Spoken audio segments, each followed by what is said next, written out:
मैं doctor S K. Sachdeva, आपके मुंह का physician, mouth ulcer specialist.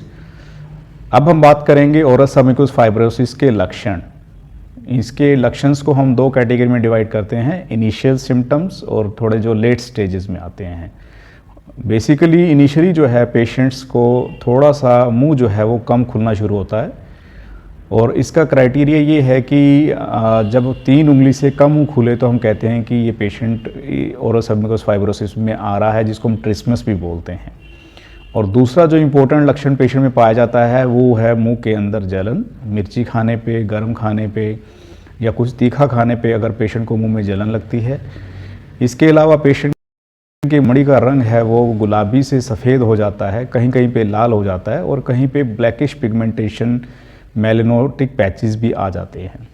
Patient को जो छाले होने हैं वो ज़्यादा हो जाते हैं, कहीं पे छोटे छोटे बुलबुले तालू पे बनते हैं जो फूटते हैं, उसमें से एक लेस प्रकार का निकल जाता है।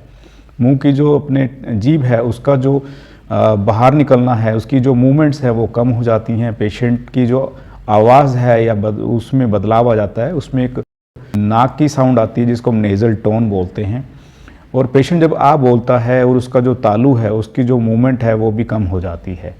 तो सबसे पहले मुंह का खमकुलना, मिर्ची लगना, मुंह की चमड़ी का रंग बदलना, मुंह में बार बार छाले होना, लार का और आवाज़ में बदला, ये सबसे इम्पोर्टेंट लक्षण हैं। और जैसे जैसे स्टेजेस बढ़ेंगी ये लक्षण बढ़ते जाएंगे और अगर ट्रीटमेंट नहीं होता या डायग्नोसिस प्रॉपर नहीं होता तो ये सीरियस बीमारी में भी कन्वर्ट हो सकती हैं। जैसा कि हमने पहले डिस्कस किया कि OSMF जो है एक प्री हाफ की कैटेगरी में आता है और ये हमारे भारत वाले हिस्से में बहुत ज़्यादा पाया जाता है। तो इनिशियल सिम्टम्स ये हैं। और दूसरा क्या है कि मुंह कम क्यों खुलता है, क्योंकि फाइब्रोसिस की वजह से जो चमड़ी का लचीलापन है वो ख़त्म हो जाता है। तो ये इसके मेन सिम्टम हैं। Thank you.